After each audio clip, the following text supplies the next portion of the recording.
Hi hello. मेरा नाम है कुलदीप राठौर और आप देख रहे हैं कुलदीप की पाठशाला। दोस्तों, क्या आपको पता है हमारी जो पिछली वीडियो थी वो प्रेजेंट इंडेफिनिट टेंस पर आधारित थी और आज हमारी ये जो थर्ड वीडियो है टेंस की, ये है प्रेजेंट कंटिन्यूअस टेंस। चलिए देरी ना करते हुए हम आपको ले चलते हैं कि क्या है प्रेजेंट कंटिन्यूअस टेंस। अगर आपके सारे डाउट क्लियर ना हो जाएं तो फिर कभी हमारी वीडियो मत देखना। दोस्तों, प्रेजेंट कंटिन्यूअस टेंस इस काल के वाक्यों के अंत में रहा है, रही है, रहे हैं, रहा हूँ आदि शब्द आते हैं। अच्छा, जैसे मैं तुम्हें बुला रहा हूँ, देखो रहा हूँ आ गया लास्ट में। हम खाना पका रहे हैं, देखो रहे हैं शब्द आ गया लास्ट में। वह एक मधुर गीत गा रही है आ गया लास्ट में। तो आपने पहचान तो लिया है कि ये भैया हमारे प्रेजेंट कंटिन्यूअस टेंस हैं, क्योंकि रहा है, रही है, रहे हैं देखकर मैंने पहचान लिया है। अब देखो दोस्तों, प्रेजेंट कंटिन्यूअस टेंस जो है उसमें आपको तीन तरह के सेंटेंसेस का अध्ययन करना पड़ता है: affirmative sentence, negative sentence and interrogative sentence. Affirmative sentences का मतलब होता है बिल्कुल सिंपल, अर्थात बिना मेकअप के, अर्थात इसमें कुछ भी आपको देखने को नहीं मिलेगा, बिल्कुल साधारण होंगे, बिल्कुल गांधी जी की तरह।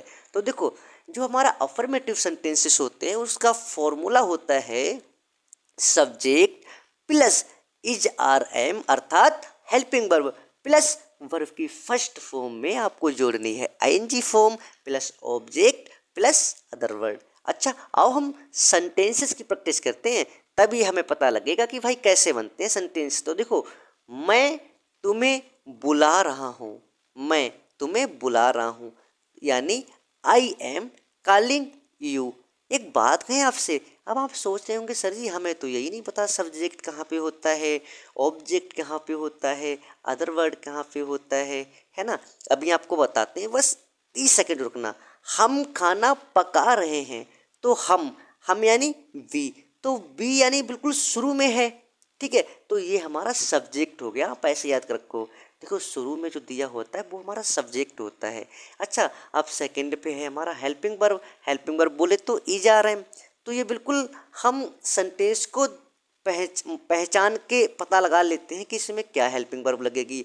अब देखो, आपने पहचान लिया कि रहे हैं आ गया है, प्रेजेंट कंटिन्यूअस टेंस है, तो आप लगा दो इज आर एम। तीन में से एक लगेगा ना, लेकिन यहाँ पे है बी, बी के साथ लगता है आर। बी के साथ आर इसलिए लगता है क्योंकि बी जो है ना वो बहुवचन है, अर्थात ही सी इट के साथ लगता है इज, और आई वी यू दे के साथ लगता है आर, और आई के साथ लगता है एम।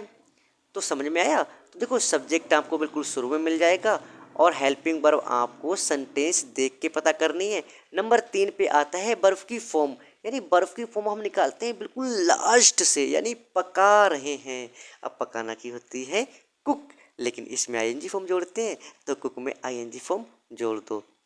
अब सवाल ये उठता है कि सर जी ठीक है, लेकिन ऑब्जेक्ट कहाँ मिलता है? तो पका रहे हैं, क्या पका रहे हैं? तो आंसर आया खाना, तो खाना हमारा हो गया है ऑब्जेक्ट, अर्थात चौथे नंबर पे आता है हमारा ऑब्जेक्ट। वह एक मधुर गीत गा रही है, वह तो एक वचन है ना यार, और वो लड़की है, तो she is singing a sweet song. कुछ समझ में आया? चलो अब हम बात करते हैं नेगेटिव सेंटेंसेस की। अरे भैया, नेगेटिव का मतलब होता है हल्का सा मेकअप, अर्थात नेगेटिव के सेंटेंसेस में आपको नॉट अर्थात नहीं शब्द दिया मिल जाएगा।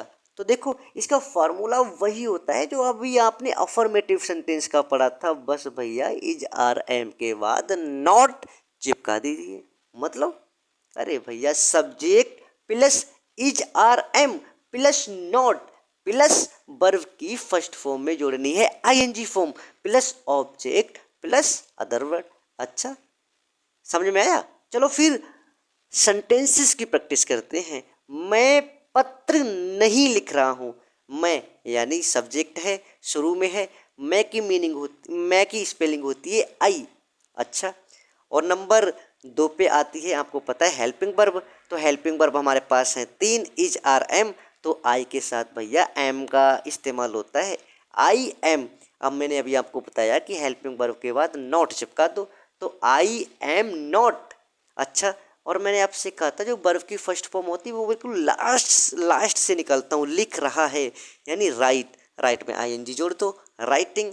अच्छा, क्या लिख रहा है भाई, हमारा ऑब्जेक्ट हो जाएगा। अरे भैया एक पत्र लिख रहा है ना, तो राइटिंग ए लेटर। तो सुनो, मैं पत्र नहीं लिख रहा हूँ, अर्थात I am not writing a letter. Second देखते हैं, ये लड़कियां बात नहीं कर रही हैं, these girl are not talking. अच्छा, अब इसका जो तीसरा सेंटेंसेस जो होते हैं वो होते हैं इंट्रोगेटिव सेंटेंस। अब सवाल ये उठता है कि सर जी इंट्रोगेटिव सेंटेंसेस क्या होते हैं। मेरे भैया एक बात जान लो, इंट्रोगेटिव सेंटेंसेस जो होते हैं उसमें आपको दो तरह के सेंटेंसेस देखने को मिलेंगे। लो भैया, ये क्या प्रॉब्लम है? तो देखो, अगर क्या शब्द आपको बिल्कुल शुरू में मिल जाए तो वो सेंटेंसेस। अच्छा, और क्या कब कैसे सेंटेंस के बीच में मिल जाए तो वो सेंटेंसेस। अच्छा, अगर अब सवाल ये उठता है कि सर जी हमें ये बताइए कि अगर क्या शब्द शुरू में दिया हो तो हम कैसे बनाएंगे सेंटेंस। तो देखो, उसका होता है एक फॉर्मूला, यानी अगर क्या शब्द शुरू में दिया है तो आपको लिखना है इज आर एम, लेकिन तीन में से एक ही लिखना। पता लगे तीनों ही चिपका दो ना भैया, तीनों नहीं चिपकाने हैं, बस एक चिपकाना है। तो देखो, अगर क्या शब्द शुरू में दिया है तो हेल्पिंग वर्ब अर्थात इज या आर या am plus subject plus verb की first form plus ING plus object plus other word. कुछ समझ में आया? Plus question word. अच्छा, चलो सेंटेंस की प्रैक्टिस करते तभी आपको समझ में आएगा। क्या तुम दिल्ली जा रहे हो? क्या शब्द शुरू में आ गया? अब आपको ये तो पता होगा कि यहाँ पर या तो इज लिखेंगे या तो आर लिखेंगे या तो एम लिखेंगे, लेकिन भैया तीन में से लिखोगे तो एक ही। अब देखो, इसमें जो सब्जेक्ट है वो तुम है, तुम बोले तो यू। अब यू तो बहुवचन है, मैंने अभी आपसे कहा था कि भैया बहुवचन के साथ आर का इस्तेमाल होता है, तो आर लगाओ। अच्छा, अब सब्जेक्ट है यू, यू लगा दो। अब आपको पता है वर्ब की फर्स्ट फॉर्म बिल्कुल लास्ट से निकालते हैं, यानी जा रहे हैं तो जाना की होती है गो, आईएनजी इसमें चिपका दो, अर्थात गोइंग। कहाँ जा रहे हैं भैया, ऑब्जेक्ट हो जाएगा। अरे भैया दिल्ली जा रहे हैं तो गोइंग टू दिल्ली, अर्थात are you going to Delhi. अच्छा, नेक्स्ट प्रैक्टिस करते हैं। क्या मैं झूठ नहीं बोल रहा हूँ? Am I not taking a lie. अच्छा, ये हमारे थे जब क्या शब्द शुरू में हो वो सेंटेंस।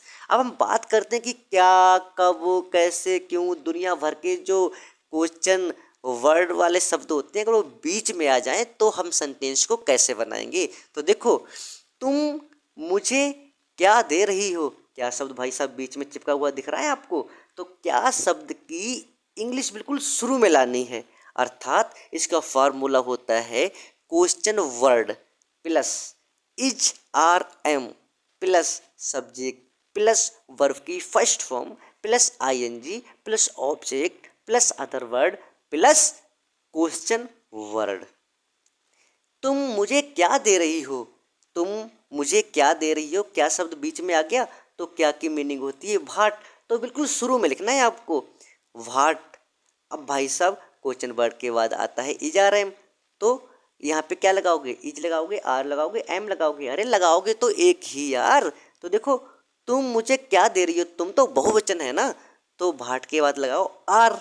अब सब्जेक्ट आपको पता है क्या है, तुम, यानी यू। दे रहे हो, देना की होती है गिव, लेकिन आपको आईएनजी फॉर्म जोड़नी है ना, गिविंग। किसे? मुझे, तो मुझे हो गया ऑब्जेक्ट अर्थात मी, अर्थात what are you giving me. Second देखते हैं, गुरुजी तुम्हें क्यों पीट रहे हैं? तो क्यों शब्द बीच में आ गया तो उसकी स्पेलिंग शुरू में लिखो ना, यानी why are the teachers beating you. तो ये थे हमारे प्रेजेंट कंटिन्यूअस टेंस। अच्छा, मैं आपको कुछ सेंटेंसेस देता हूँ, उन्हें आप बना के कमेंट बॉक्स में लिखना या फिर अपनी कॉपी में ही बना के देख लेना, जैसी आपकी मर्जी हो। चलिए लिखो, मैं वर्तमान में अपनी परीक्षाओं के लिए अध्ययन कर रहा हूँ। सेकंड, वह अभी गिटार बजा रही है। नेक्स्ट, वे सिनेमा घर में फिल्म देख रहे हैं। नेक्स्ट, यानी नेगेटिव के, बच्चे बाहर आंगन में नहीं खेल रहे हैं, वह अपने डांस का अध्ययन नहीं कर रही है।